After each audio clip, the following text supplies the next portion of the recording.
Vasishta continued, when the ego sense is stripped of its coverings, ignored and abandoned by the awakened intelligence, it is incapable of doing you any harm.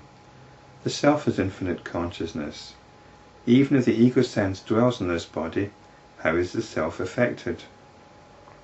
O Ram, it is impossible to calculate the calamities that visit one who is under the influence of the mind. All this weeping and wailing, alas I am dead, alas I am burning, that one hears in this world, all this is nothing more than the play of ego sense. However, even as the all-pervading space is not polluted by anything, the self which is omnipresent is not affected by the ego sense. We must be very careful here not to apply this in sociological terms. We're talking about very specific spiritual understanding which should be applied to ourself only. And in the context of this chapter, it's about the suffering that belief in notions of the body cause, belief in the notion of an external world causes. We have these notions, and these notions create suffering in us because we identify and we want to believe with them so much. But we have the option of identifying with the self which is omnipresent and which is the nature of our awareness. Whatever a man does with the body is really done by the ego sense with the help of the reins known as inhalation and exhalation. So it seems that we're on pranayama territory here. The self is indirectly regarded as the cause of all this, even as space is indirectly responsible for the growth of plants, inasmuch as it, the space, does not prevent the plant from extending into space.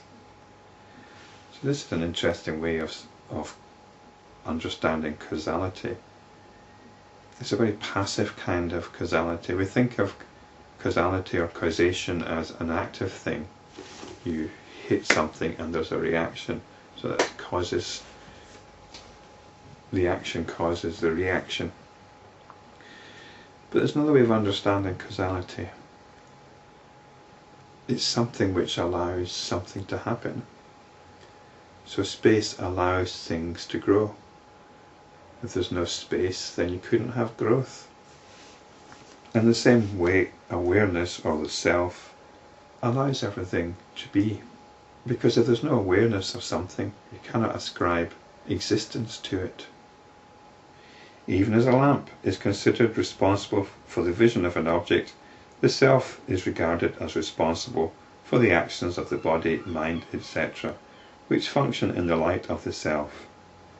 Otherwise, there is no connection whatsoever between the inert body and the conscious self.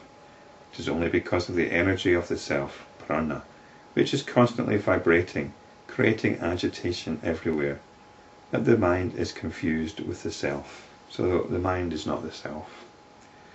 You are the self, O Ram, not the mind. What have you to do with the mind? Abandon this delusion.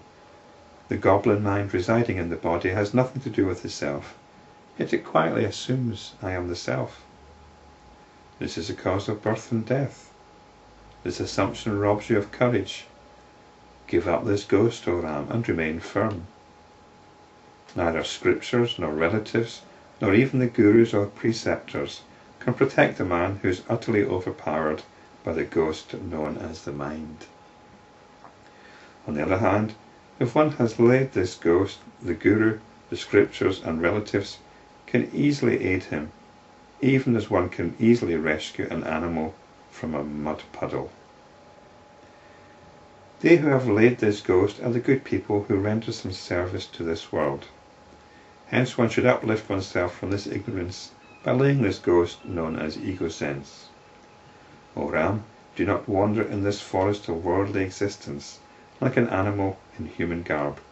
Do not wallow in this mud known as family relationship for the sake of this impermanent body.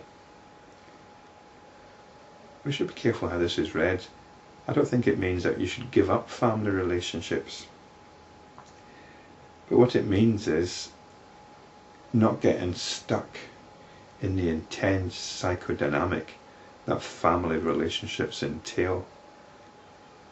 It's very easy to lose all sense of yourself within the family dynamic.